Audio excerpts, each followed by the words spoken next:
Baik, Assalamualaikum warahmatullahi wabarakatuh. Selamat pagi, teman-teman sekalian. Salam sejahtera untuk kita semuanya.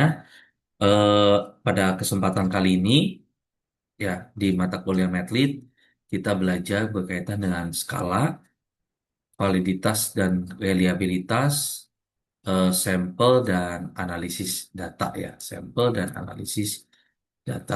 Harapannya adalah teman-teman bisa memahami, bisa memahami berkaitan dengan apa itu validitas dan reliabilitas, skala, kemudian analisis datanya segala macam. Nah, untuk materi hari ini, teman-teman sekalian, eh, sudah saya bagikan, sudah saya share di Google Classroom ya. Nanti teman-teman bisa lihat, bisa dicek, dan nanti kita sambari sama-sama pelajari. Oke? Untuk itu, sekarang saya share screen untuk materi pembelajaran kita pada pagi hari ini. Sebentar ya.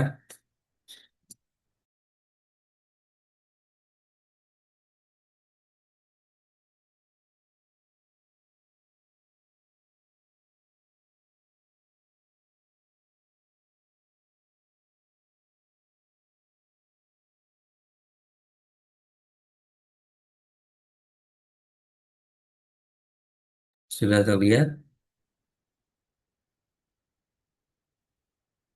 Aman ya? Aman, Pak. Oke. Eh, Teman-teman, saya mulai satu persatu. Nanti ini materi ini khususnya buat di bab 3 ya. Khususnya buat di bab 3. Nah, saya mixin antara yang pendekatan kuantitatif dan kualitatif. Meskipun lebih banyak di antara kalian pakai kualitatif, ya, bukan berarti kalian juga nggak dapat ilmu di kuantitatif. Ya, paling tidak nanti, just in case teman-teman mau studi lanjut lagi, ya mau ambil S2 atau mau ambil S3, kalian tuh memahami gitu dasar metodologi penelitian itu seperti apa, ya. Dan topik yang pertama adalah teman-teman, kita belajar berkaitan dengan skala. Apa itu berkaitan dengan skala? Ya, skala validitas dan reliabilitas.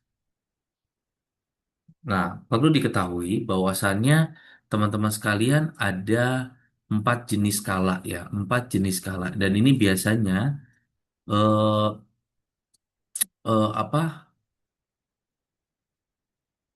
4 jenis skala ini dipakai oleh teman-teman mahasiswa yang studinya itu kuantitatif, yang studinya kuantitatif ya, yang studinya kuantitatif. 4 jenis skala. Ada nominal, ada ordinal, ada interval, ada rasio. Jadi nominal, ordinal, interval, rasio. Lalu apa yang menjadikan ini berbeda? Nah, teman-teman harus pahami. Ada 4 jenis skala ini yang punya keunikan, punya perbedaan satu sama lain. Nah, kalau nominal, data itu eh, dia hanya mengkategorikan saja. Jadi laki-laki, perempuan. Kemudian kalau misalnya teman-teman ikut organisasi ada divisi, divisi marketing, maintenance, finance, production, service. Ya, dia hanya kategori aja. Jadi membagi datanya per kategori. Ya, membagi datanya per kategori. Ini kalau nominal. Ya. Lalu lanjut, dia naik satu tingkat lagi. Ada namanya data ordinal. Ya, data nominal, kalau nominal dia kategori. Ya, laki perempuan per departemen gitu ya, per divisi, marketing, production, tapi dia setara ya teman-teman sekalian. Nggak ada yang lebih tinggi. Sementara kalau ordinal, ya, ordinal itu datanya dibikin kategori. Ya, data dibikin kategori, tetapi teman-teman harus lihat ada tingkatannya teman-teman sekalian. Ada tingkatannya. Jadi kalau contoh di dalam buku itu SD, SMP, SMA, S1, S2, S3. Ya, SD, SMP, SMA, S1, S2, S3.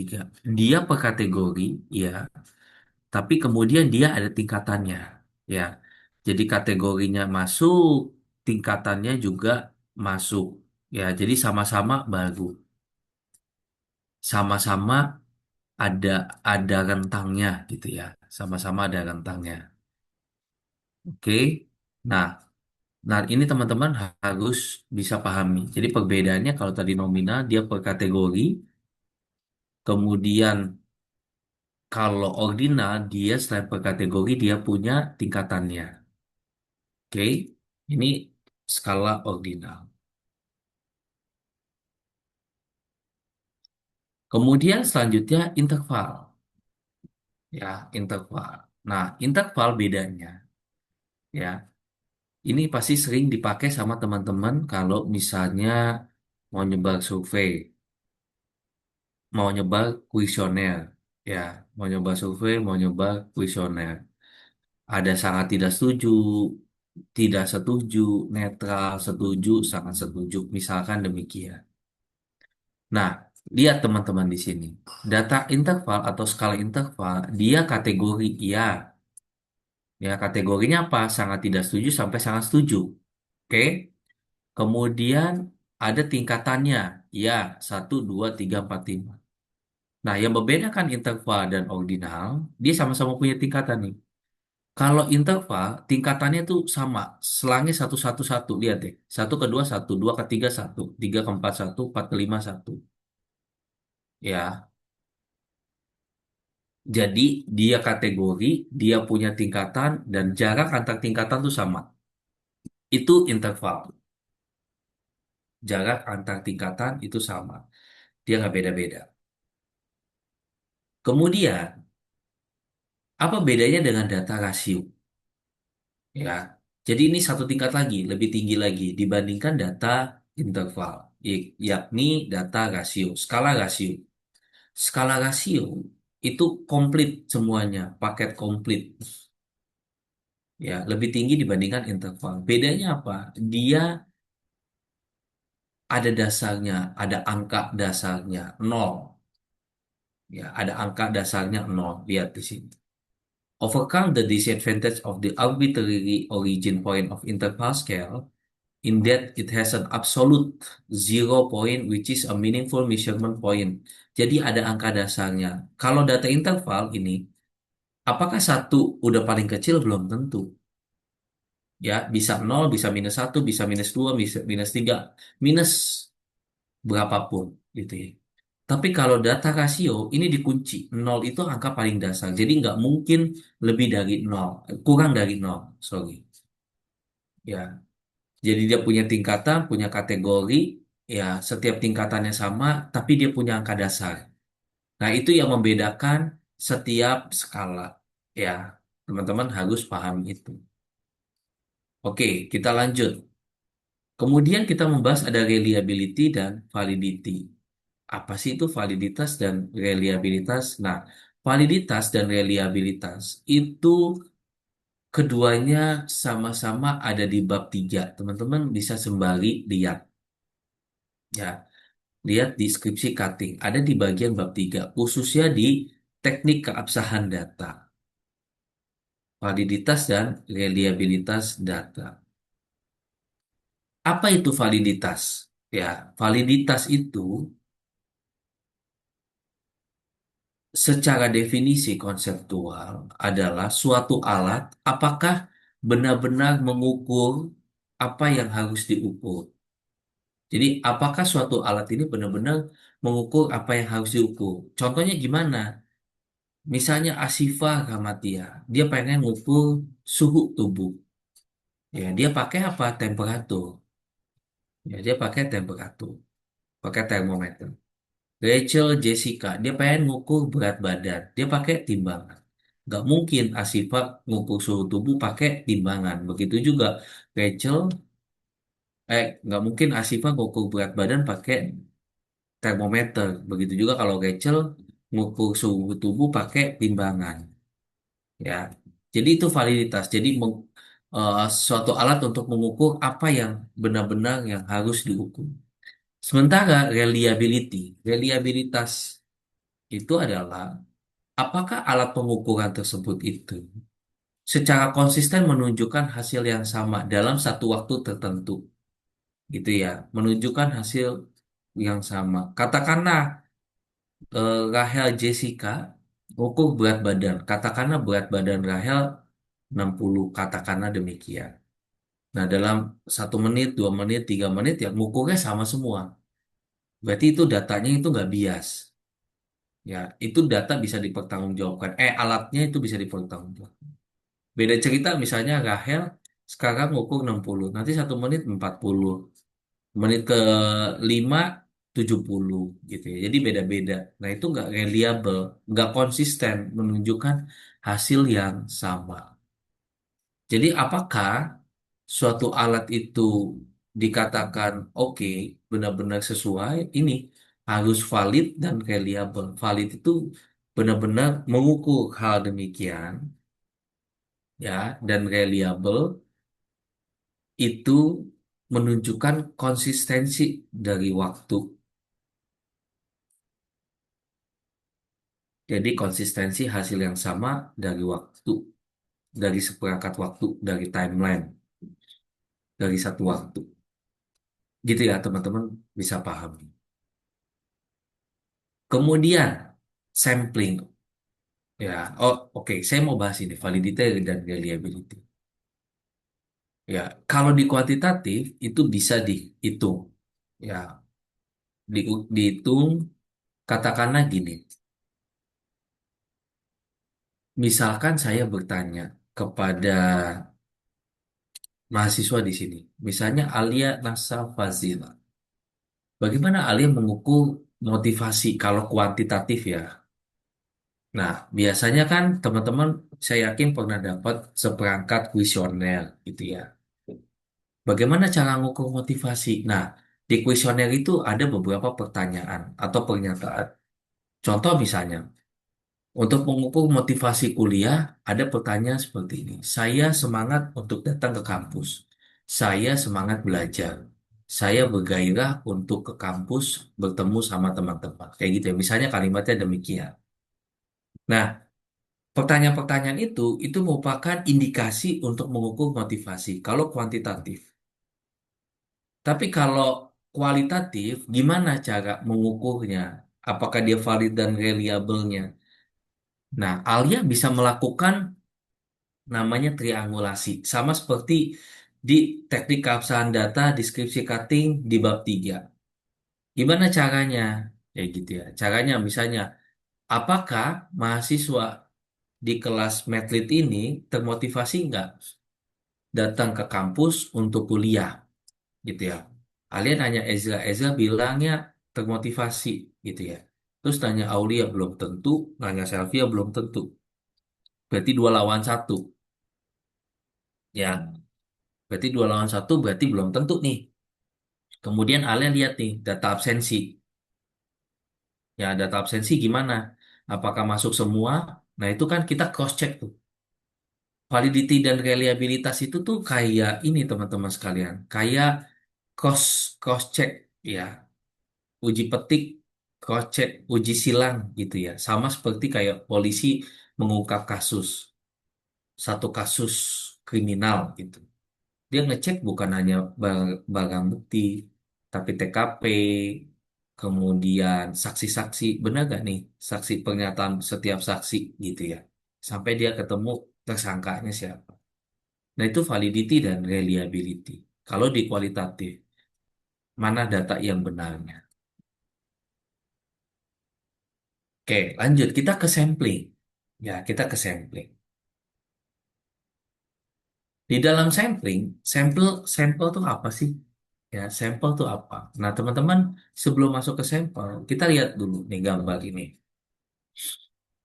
Populasi itu adalah seluruh seluruh objek penelitian. Katakanlah seluruh responden, seluruh partisipan, seluruh masyarakat yang ada di dalam eh, tempat tersebut, objek penelitian tersebut. Itu populasi. Jadi contoh populasi yang ada di dalam kampus, yang ada di kelas ini adalah berjumlah 37 mahasiswa. Ya, berjumlah 37 mahasiswa. Nah, sampelnya berapa? Nah, Sampelnya bisa cuman katakanlah cuman 10 aja atau 15 atau bahkan cuman 5 yang benar-benar mewakili si populasi ini. Nah, contohnya gimana? Contohnya misalkan teman-teman sekalian pernah lihat pada saat Pilpres. Kalau Pilpres, kalau hitungan manual KPU itu lama tuh teman-teman nunggunya. Tapi kalau quick count itu kan cepet. Kita hari ini nyoblos, nanti sore atau nanti malam udah ketahuan tuh hasilnya. Nah, lembaga-lembaga quick count tersebut dia pakai sampel. Ya, lembaga-lembaga quick count tersebut dia pakai sampel. Gimana cara sampelnya? Dia ambil tuh masyarakat, tidak semua masyarakat di Aceh, Sumatera Utara, Jawa, Kalimantan, Sulawesi, Maluku, sampai dengan Papua misalkan. Ambil setiap provinsi dia punya sampelnya. Itu nanti ketahuan siapa yang akan menang. Ya. Jadi sampel itu tidak semua, tapi yang mewakili. Ya. Nah, sampel ada pembagiannya. Sampel ada pembagian. Kita lihat jenis-jenis sampel tuh dibagi jadi dua. Saya pakai ini ya, pointer. Jenis-jenis sampel itu dibagi dua. Ada probability sampling, ada non-probability sampling. Ya, ada probability sampling, ada non-probability sampling. Apa bedanya, teman-teman? Probability sampling, ya, itu semua responden, semua partisipan itu mempunyai kesempatan yang sama untuk dipilih. Ya, kalau non-probability sampling, dia nggak punya kesempatan yang sama. Ya, contohnya gimana? Katakanlah di kelas ini ada 36 mahasiswa. Contoh ya. Kalau probability sampling, setiap orang ini berhak untuk dipilih. Dia nggak ngelihat gender, dia nggak ngelihat dia tinggal di mana, sukunya apa, agamanya apa, IPK-nya berapa, dia nggak ngelihat itu. Itu probability sampling. Ya. Kalau non-probability sampling, ini tidak punya kesempatan yang sama karena ada syarat khususnya. Ya, karena dia punya syarat khususnya. Sekarang saya bahas satu-satu. Kalau probability sampling ini dibagi, ada beberapa eh, anak ya, anak dari probability sampling. Apa aja jenis-jenis probability sampling? Ada simple random sampling. Kalau simple random sampling ya udah ngacak aja. Saya pilih Asifa, saya pilih Eza, saya pilih Kafkia, saya pilih Selvia gitu ya. Ya udah, terserah saya. Itu simple random, simple aja. Udah saya tinggal pilih aja siapa yang jadi sampel. Ya, kalau sistematik, saya bikin sistematik. Contoh, di kelas ini saya ambil 10, kelas satunya lagi 10, kelas satunya lagi 10. Misalkan demikian. Ya, kalau stratified, stratified dibagi menjadi dua. Ada proporsional, ada non-proporsional. Kalau proporsional itu seperti apa, Pak Kris? Kalau proporsional, katakanlah saya mau ngambil 10, 10 responden aja di kelas ini. 10-nya ini saya bagi 5 laki-laki, 5 perempuan. Itu proporsional. Atau misalnya dari 10 ini saya ambil nih 2 dari Bekasi, 2 Bogor, 2 Jakarta, 2 Depok, 2 Tangerang gitu ya. Yang jumlahnya 10 sama proporsi. Kalau non proporsional ya udah katakanlah 7 laki-laki, 3 perempuan. Jumlahnya kan sama kan 10, tapi dia nggak proporsional. 7 laki-laki, 3 perempuan. Atau dibalik, 7 perempuan, 3 laki-laki. Ya. Atau kalau based on dari lokasi, misalkan. Bekasinya nggak ada, Tangerangnya 5, 2 Jakarta, gitu ya. Satu mana lagi? Satu Pamulang, misal. Itu non proporsional. Jadi nggak rata. Atau saya bagi per klaster. Ya, klaster Bekasi, Depok, Bogor, atau yang klasternya apa nih? Ada yang dari apa suku Jawa, suku Sumatera, Kalimantan, Sulawesi. Saya bagi per klaster. Bisa demikian. Itu probability. Ya. Kemudian kalau non probability berarti tidak punya kesempatan yang sama. Gimana? Tidak punya kesempatan yang sama. Ada convenience. Convenience itu nyaman. Ya, suka-sukanya si peneliti aja. Jadi contoh A, gue nggak suka sama si Aulia karena pelit, nggak suka jajanin gue es kopi misalkan. Itu convenience ya. Ya sudah suka-sukanya peneliti aja. Ya misalkan. No hard feeling ya Aulia.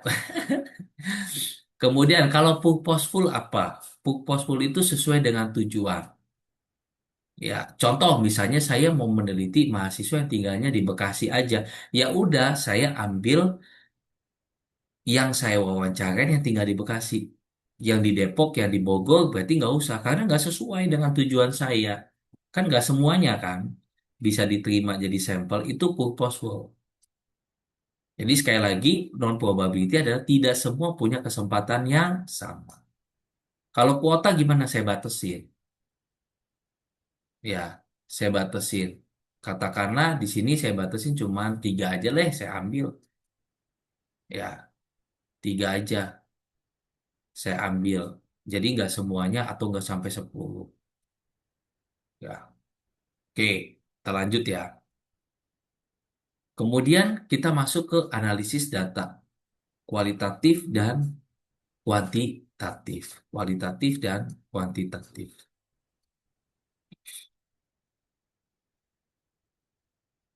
Kualitatif data. Ya, teman-teman, di dalam sebuah analisa data kualitatif, ya, data kualitatif itu datanya bentuknya kata-kata ya, datanya bentuknya kalimat. Data in the form of words. Data berbentuk kata-kata, data berbentuknya kalimat. Oke, bentuk data kualitatif itu ya seperti interview gitu ya, FGD, wawancara, bentuk transkripnya, transkrip wawancara itu seperti apa gitu ya, rekaman wawancaranya itu seperti apa. Nah, itu adalah bentuk data kualitatif. Kalau data kuantitatif, ya datanya itu angka-angka gitu ya. Datanya angka-angka, berbeda sama kualitatif gitu ya. Yang bentuknya ya kalimat. Nah, di dalam analisis kualitatif data, ini teman-teman bisa lihat di bab 3 teknik analisis data. Teknik analisis data. Itu mulai dari data pengumpulan, ya, data collection, kemudian data reduction, data display, and drawing and verifying conclusion. Lalu apa Pak bedanya? Nah, kita bahas satu persatu ya, supaya teman-teman bisa paham juga bab 3 itu kayak gimana. Harapan saya, teman-teman udah kelar bab satu bab 2 setelah kuliah kita pada hari ini, teman-teman bisa bikin bab 3 ya. Nah, kita bahas satu persatu. Data reduction itu pengurangan data. Apa maksud pengurangan data, teman-teman? Ya, pengurangan data tuh seperti ini, teman-teman sekalian. Misalkan, ya, misalkan teman-teman lagi wawancara nih. Katakanlah si Fatan Rahadiansyah lagi wawancara UMKM, ya, UMKM, UMKM di lapangan. Nah, ternyata pada saat dia wawancara nih pemilik usaha atau pemilik warungnya, katakanlah demikian, dia banyak kan curhat curcol. Ya, dia jawab apa yang dibutuhkan sama Fatan ya. Saya mau meneliti berkaitan dengan minat berwirausaha atau saya pengen meneliti tentang motivasi dia bekerja. Tapi dia ngomongnya kadang-kadang to the point, kadang ngalor ngidul, misalkan demikian ya. Misalkan demikian. Nah, kadang ada sesi-sesi curhat-curhat juga. Nah, fungsi data reduction itu pada saat Fatan selesai wawancara, dia balik ke rumah, dengerin transkripnya, dia memilah dan memilih. Kalau ada yang wawancara yang curhat-curhatan, ya dia nggak ambil tuh di transkrip yang nggak usah dimasukin gitu. Ya, nggak usah dimasukin. Kemudian dia ambil yang penting-penting aja. Oh ini buat jawab pertanyaan penelitian saya nih, nomor satu. Oh ini buat jawab pertanyaan penelitian saya nih, nomor dua, gitu ya. Oh ini jawab pertanyaan penelitian nomor tiga. Oh ini dia nggak jawab nih, gitu ya. Oh ini dia curcol nih, curhat. Dia nggak mau ngalor ngidul gitu ya. nggak usah dipakai. Itu fungsi dari data reduction. Fungsi data dari reduction. Ya, itu data reduction. Jadi, kita mengurangi data-data yang nggak penting. Kita mengurangi data-data yang tidak sesuai dengan atau tidak menjawab pertanyaan penelitian yang kita bangun. Oke? Kemudian data display. Apa itu maksud data display? Setelah teman-teman data kurangin, ya berarti kan teman-teman udah mengambil data yang penting-penting aja. Ya, teman-teman udah mengambil data yang penting-penting saja. Kemudian dari data yang penting-penting, kemudian data itu ditampilkan. Data itu ditampilkan di mana teman-teman lihat skripsi cutting bab 4 di bagian hasil. Silakan lihat. Nah, di bagian hasil itu data itu ditampilkan. Jadi setelah teman-teman memilah dan memilih data yang benar, data yang actually benar-benar digunakan, yang sesuai dengan pertanyaan penelitian, gitu ya. Nah, teman-teman sekalian menampilkan tuh data wawancaranya, data dokumentasinya, data observasinya, hasilnya kayak gimana. Ditampilkan di bagian di bab 4 subbab bagian hasil. Ya, itu teman-teman sekalian. Subbab bagian hasil. Ya, jadi data hasil tersebut ditampilkan di bagian mana? Subbab bagian hasil. Kemudian lanjut. Sampai pada akhirnya kita drawing conclusion. Ya, kita melihat nih, oh udah tahu nih hasilnya. Drawing conclusion kita bisa memaknai, oh hasil penelitian saya seperti ini ya. Ya, sebagai bahan untuk kita menganalisa. Oh, berarti benar dia termotivasi. Untuk kemudian nanti kita analisa nih, kenapa ya dia termotivasi, sesuai nggak ya sama penelitian sebelumnya? Ya, terus dampaknya kalau dia termotivasi itu bagaimana ya? Nah, kira-kira ada nggak perbedaan dengan penelitian sebelumnya? Itu drawing conclusion. Jadi dari data yang kita tampilkan, kemudian kita interpretasikan, kita analisis, kita ulas, adanya di bagian mana? Di bab 4 bagian pembahasan. Ya, jadi data kalian kumpulkan, setelah data dikumpulkan, kalian reduction, kalian mengurangi data-data yang nggak penting, kemudian kalian tampilkan di bagian mana? Di bagian bab 4 bagian hasil. Kemudian setelah ditampilkan, kalian drawing conclusion. Ya, drawing conclusion adanya di bagian mana? Bab 4 bagian pembahasan. Ya, kalian interpretasi, kalian ulas, kalian bahas. Kenapa demikian? Dampaknya apa? Kayak gitu. Tindak lanjutnya seperti apa?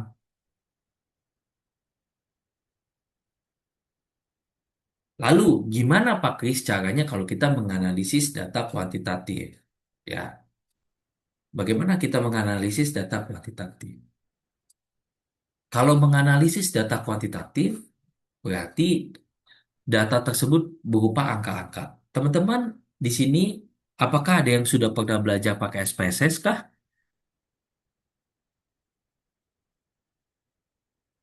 Di Oi, sebelumnya udah, Pak. udah ya, udah pernah ya. Oke, good. Kalau udah pernah, saya enak buat jelasinnya. Nah, teman-teman sekalian, SPSS itu merupakan salah satu tools untuk apa? Untuk menghitung secara kuantitatif. Ya, untuk menghitung secara kuantitatif. Nah, kita lihat di sini teman-teman sekalian. Di dalam SPSS itu, contohnya ya, contoh gambarnya tuh gini. Apakah physical, ini saya dari buku ya, physical attractiveness itu berpeluang untuk likelihood to death. Jadi contoh, apakah eh, misalnya ya contoh ya, Amira Fahrisa Gumai. Apakah Amira Fahrisa Gumai ketika melihat seorang laki-laki ganteng, badannya six pack gitu ya, putih, maskulin gitu ya, kayak K-pop, apakah ketika dideketin mau nggak buat jalan gitu ya? Likelihood to date tuh kayak gitu. Physical attractiveness melihat secara fisik, ganteng, wangi, cool banget. Terus mau nggak diajak jalan? Likelihood to date. Ya, nah, bisa dilihat, dihitung pakai spesies. Ini physical attractive tuh di sini nih. ya di bagian kiri. Apakah dia menjadi salah satu acuan? Ya, apakah physical attractive ini berpengaruh nggak terhadap likelihood to date? Mau nggak orang untuk ngedate gitu ya? Dilihatnya dari mana? Dilihatnya dari nilai T dan nilai sig. Ya, nilai sig kalau dia di bawah 0,05 berarti dikatakan berpengaruh. Ya, kita lihat di sini di Lesiknya ini 0,00, berarti kan di bawah 0,05. Berarti ada pengaruhnya nih. Jadi seseorang ketika dia punya fisik oke, ya, fisik oke, dia berpengaruh terhadap kemauan eh, lawan jenis gitu ya untuk ngajak ke date gitu. Ya, dia berpengaruh. Atau dari nilai T-nya. Nilai T-nya ini sama sebenarnya, nilai T sama nilai sig. Perbedaannya kalau nilai T, batasnya itu 1,96. Jadi kalau dia di atas 1,96 dia berpengaruh. Ya, nggak mungkin ini di atas 1,96, ini di atas 0,05, nggak mungkin. Jadi udah pasti kalau ini berpengaruh, ini berpengaruh. Gitu ya. Jadi kalau kuantitatif itu saklek teman-teman sekarang. Berpengaruh, berpengaruh. Iya, iya, tidak, tidak. Beda sama kualitatif yang emotion, yang feeling. Gitu. Ya, jadi kalau dia berpengaruh, dilihatnya dari sini. Ya, nilai signya ini. Kalau di bawah 0,05 berpengaruh, atau nilai T-nya di atas 1,96. Nah, kalau dia berpengaruh, kita bisa lihat pengaruhnya positif apa negatif. Dilihatnya dari mana? Nilai dari B ini. Kalau dia nggak ada minusnya di sini, berarti pengaruhnya positif. Kalau nggak ada, kalau ada minus ya berarti pengaruh negatif. Jadi Kak, semakin tinggi physical attractiveness ya, katakanlah ini semakin ganteng, berarti ini semakin tinggi juga peluang dia untuk mau diajak ngedate. Ya meskipun ganteng itu kan relatif ya, setiap orang punya preferensinya masing-masing gitu ya. Tapi ini contoh-contoh ya teman-teman sekalian. Nah kalau dia di sini nggak berpengaruh, ya udah ininya nggak usah dilihat kan udah nggak berpengaruh. Nggak nggak pengaruh positif negatifnya nggak usah dilihat karena udah jelas-jelas di sininya nggak berpengaruh. Kalau dia di sini nggak berpengaruh ya, misalkan nggak berpengaruh. Tapi di data ini dia dia berpengaruh gitu ya. Nah, Pak Kris, apa contohnya kalau berpengaruh negatif? Misalkan di sini, physical attractiveness-nya diganti stres. Terus variabel Y-nya ini berkaitan dengan kinerja. Jadi kalau orang stres, stresnya naik, kinerjanya turun. Jadi itu negatif. Yang satu naik, yang satu turun. Kalau positif, yang satu naik, yang kanan juga naik. Ini namanya variabel independen. Variabel yang mempengaruhi, variabel bebas. Kalau ini variabel dependen, variabel yang dipengaruhi, ya. Jadi likelihood to death ini dipengaruhi sama apa? Tingkat eh, apa physical attractive, gitu ya. Oke, ini contohnya. Kemudian di dalam kuantitatif, oke, ini bagian ini namanya regresi sederhana. Regresi itu pengaruh timbal balik, pengaruh langsung tidak langsung, pengaruh dua variabel gitu loh. Hubungan timbal balik, hubungan untuk melihat apakah satu variabel itu berpengaruh ke variabel lainnya. Tapi hanya dua variabel aja. Dia pengen lihat tuh, ya. Ini bisa dikatakan variabel X, ini variabel Y. Ini namanya regresi sederhana. Kalau di kuantitatif. Tapi kita juga mengenal ada multiple regression analysis. Ada analisis berganda yang nggak cuma satu doang. Nah, ini. Dia lebih dari satu variabel X ya. Ya, ada X2, ada X3, X4. Pokoknya kalau dia lebih dari satu, X1-nya, itu bisa dikatakan regresi berganda. Ya, untuk melihat sejauh mana physical attractiveness dan perceived intelligence itu mempengaruhi likelihood to death. Jadi katakanlah misalnya tadi contohnya siapa? Amira Fahrisa Gumai. Dia nggak ngeliat cuma fisik doang, tapi kalau blow on ya mana mau gue gitu ya. Misalkan si Fahrisa begitu ya, Pak Kris saya juga mau lah, udah ganteng, pintar lagi. Buat apa sekarang gitu? Mana mau modal cinta doang? Ya pintar lah. Contoh ya teman-teman ya. Jadi perceived intelligence apakah mempengaruhi likelihood to date gitu ya. Jadi bukan hanya physical attractiveness. Pokoknya teman-teman ingat kalau misalnya dia lebih dari satu namanya multiple regression atau regresi berganda. Sama nanti ngukurnya pakai ini juga, SPSS juga. Nanti ditambah lagi nih, nanti tools SPSS ini ada di sini ya, intelligence gitu ya, X keduanya. Oke. Oke, itu aja teman-teman dari saya. Teman-teman, saya punya PR buat teman-teman. Ya, punya PR. Minggu depan, mohon dibawa bab satu sampai dengan bab tiganya ya. Kalian punya draft, nggak jadi masalah. Saya pengen lihat progresnya teman-teman. Cetak, bawa hard copy-nya ke dalam kelas. Nanti kita diskusi satu persatu. Saya pengen lihat, oke? Ini saya stop share terlebih dahulu. Silahkan kalau ada yang mau tanya, ada yang mau didiskusikan.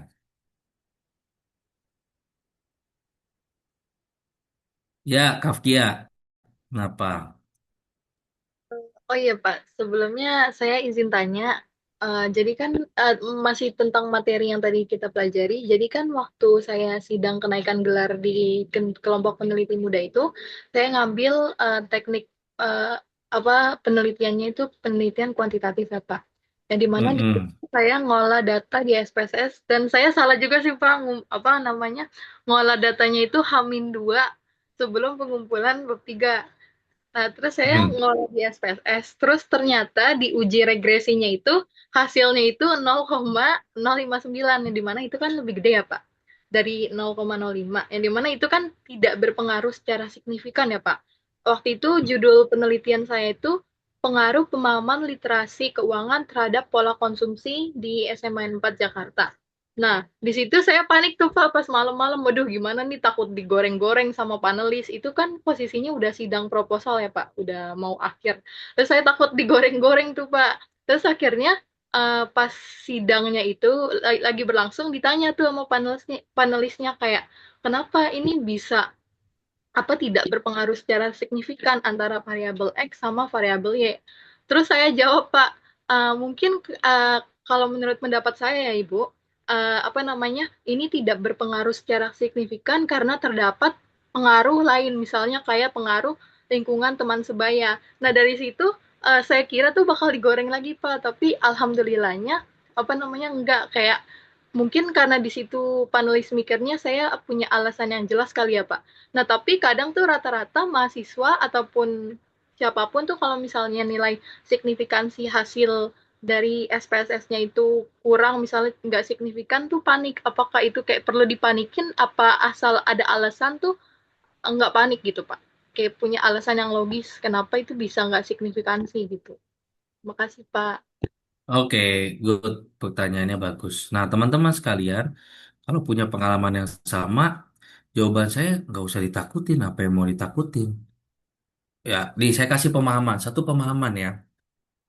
Saya waktu itu neliti 2023, 2023, 2024 ya. Ini sebentar.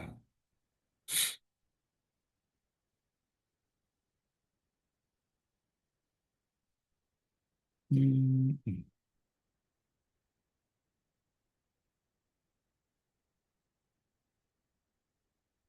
Nah, Oh, saya buka datanya dulu. Pak Kris izin nanya lagi. Ini berkaitan sama penelitian kita ya, Pak. Untuk penelitian kualitatif yang ingin saya kan pengen ngambil data nih, Pak. Nah, apakah untuk setiap responden itu Ah, kita perlu nyantumin member check nggak, Pak? Soalnya kalau di KPM tuh perlu, Pak, member check tiap apa informan yang ingin diwawancara kita tanda tangan gitu. boleh, boleh.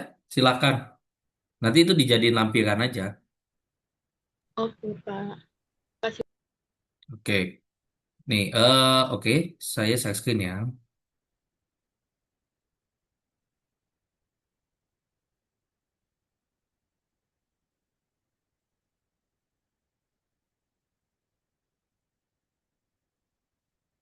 Udah kelihatan ya?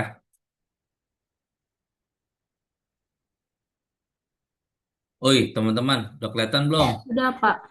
Nah, Ini penelitian saya 2024, tapi saya meneliti 2023, ini terbit 2024. Ya. Nah, saya waktu itu membahas berkaitan dengan salah satu kasus pelecehan seksual, kalau teman-teman masih ingat, di Cikarang. Jadi ini karyawan kontrak, kemudian dia pengen naik, kalau nggak karyawati kontrak, dia pengen naik ke karyawan tetap. Nah, tapi diajak staycation dulu sama bosnya, ya. Nah, itu saya jadikan itu bahan penelitian saya. Oke, kita lanjut. Kemudian ini model penelitian saya kayak gini. Jadi hipotesis saya, ketika orang dilecehkan secara seksual, ya itu dia pasti berpengaruh terhadap depresi. Turnover intention itu niat untuk keluar dari perusahaan atau organisasi, dan kepuasan kerjanya pasti akan menurun. Ya. Kemudian orangnya saya ambil bukan cuma perempuan ya, ada juga laki-laki yang kena pelecehan seksual. Kan dunia ini sudah nggak normal ya, meskipun lebih banyak yang female dari kuesioner yang saya bagikan. Oke, kemudian lihat hasilnya di sini. Ya, berarti ada dua yang nggak berpengaruh. Menjawab pertanyaannya Kafkia, apa kita harus tahu? Nggak usah takut, ngapain mesti takut? Emang ada dua yang nggak berpengaruh kok. Ini saya pakai Smart PLS, bentuknya demikian. Ada dua yang nggak berpengaruh dalam konteks apakah orang yang terkena pelecehan seksual dia kepuasan kerjanya menurun? Nggak berpengaruh. Apakah yang kena pelecehan seksual turnover intentionnya berpengaruh? Nggak berpengaruh. Kenapa demikian? Nah, ini kita harus analisis. Kenapa dia nggak berpengaruhnya? Jadi kalau teman-teman melihat satu konsep, satu makna, kok hasilnya nggak berpengaruh ya? Berarti ada something wrong nih di hipotesis saya kayak gitu. Nah, kelemahan dari kuantitatif itu kita based on dari kuesioner. Kita nggak memahami emotion, feeling yang kita harus analisis lagi. Berbeda sama kualitatif, kita memahami nih emotion, feeling, apa yang terjadi, perasaannya si responden kayak gimana gitu. Tapi dia secara angka-angka benar juga. Nah, kelemahannya kuantitatif demikian. Lalu kemudian kita analisa. Nah, analisanya adanya di sini. Yang pertama, analisa kami gitu ya. The finding pertaining to the second and third hypothesis indicate that there is no significant impact ini ya. Melihat di sini. Yang saya blok. That there is no significant impact of sexual harassment on both job satisfaction and turnover intention. Kita berpikir kenapa dia nggak berpengaruh ya? Ya, dibandingkan sama penelitian sebelumnya. Our analysis of the result of this study is that first, even though employees experience sexual harassment, employees are still satisfied with their work because employees feel that their work is part of a life and the job that employees aspire to. Second, employees stay at work and do not leave the organization due to economic necessity, difficulty getting a new job, and there is embarrassment if cases of sexual harassment experiences by employees become known to the wider public. Jadi ada beberapa alasan. Alasan yang pertama dalam bahasa Indonesia adalah dia nggak mau keluar dan dia tetap puas karena itu pekerjaan yang dia idam-idamkan. Ya, yang dia emang impikan dari dulu. Meskipun kalau saya analisa itu sedikit toksik ya dengan kondisi saat itu. Kedua, ya karyawan itu bertahan karena apa? Kebutuhan ekonomi. Kebutuhan ekonomi. Ya kalau saya keluar, gimana anak saya makan, Pak? Apalagi misalnya saya single mother, ya, atau single parent. Apalagi umur saya udah nggak muda lagi. Kalau saya cari pekerjaan yang butuh waktu, sementara anak saya sekolah, gimana Pak bayarannya? Anak saya mau makan, gimana kalau saya nggak kerja? Gitu ya. Ketiga, saya malu Pak. Kalau misalkan kasus ini sampai terblow up, diketahui oleh orang banyak, apalagi media, muka saya taruh di mana? Nah, poinnya adalah yang ingin saya katakan, ini bukan masalah kasus ini ya. Poinnya adalah yang ingin saya mau katakan adalah, ketika teman-teman mendapatkan hasil yang memang nggak sesuai dengan hipotesis ya teman-teman. Hipotesis itu kan sama kayak dokter mendiagnosis. Teman-teman datang ke dokter, misalnya hot feel bulky, ya.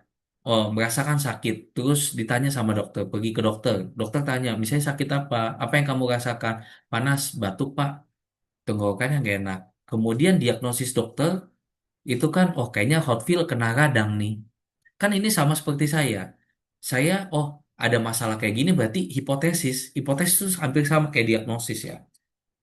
Hipotesis saya berarti bakalan keluar nih, bakalan dia nggak puas nih, gitu ya, bakalan dia apa ya, dia akan resign nih cepet gitu ya. Tapi ternyata hasilnya sebaliknya. Misalnya Hotfield udah dikasih obat kok nggak berubah-ubah ya. Saya pasti minta suruh Hotfield untuk cek darah untuk menemukan analisis yang benarnya itu seperti apa.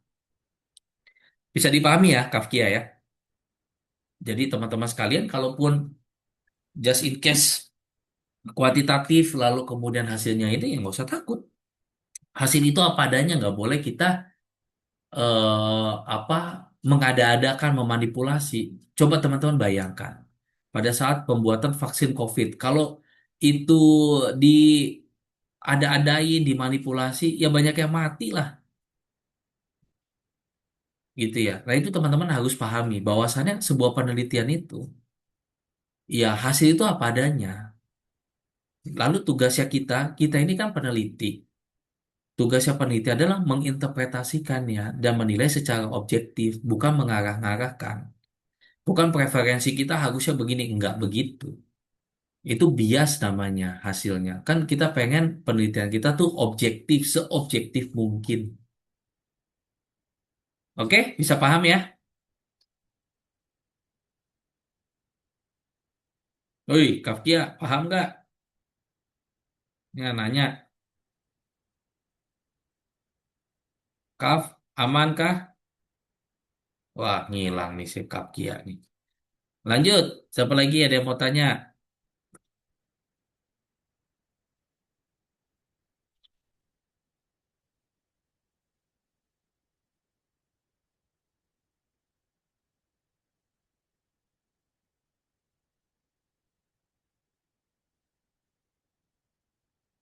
Oh iya Pak, maaf tadi saya sudah paham Pak. Oh iya Pak, pengen nanya satu lagi mengenai proses penelitian kita ini, kualitatif ini.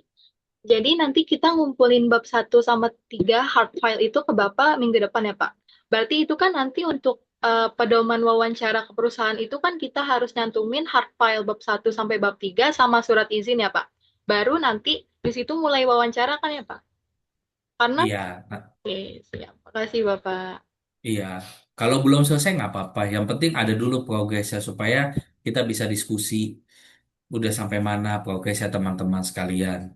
Jadi saya nggak minta langsung di akhir ngukurin nggak. Saya pengen tahu juga progresnya teman-teman untuk memastikan teman-teman tuh on the track gitu loh. Seiring sejalan. Kalau ada yang salah ya kita perbaiki sama-sama. Paham ya teman-teman? Paham, Pak. Makasih Pak. Oke, lanjut. Siapa lagi yang mau tanya?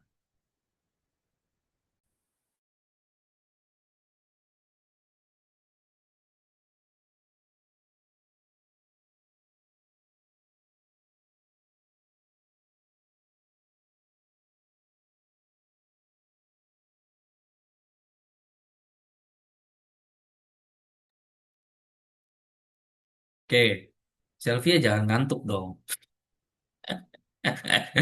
Oke, kalau nggak ada, kita cukupkan ya perkuliahan kita pada pagi hari ini. Teman-teman, mohon disiapin ya.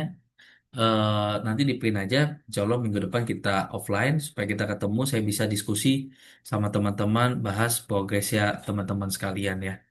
Untuk bab 1 sampai bab 3-nya. Mohon dibawa. Kalaupun ada yang salah, nggak apa-apa. Nggak usah takut. Kalau salah kan di kelas. Ya teman-teman bisa perbaiki. Gitu ya. Apa yang masih kurang bisa dilengkapi. Apa yang masih salah bisa diperbaiki sama teman-teman. Oke, paling itu aja yang bisa saya sampaikan di perkuliahan kita pada pagi hari ini.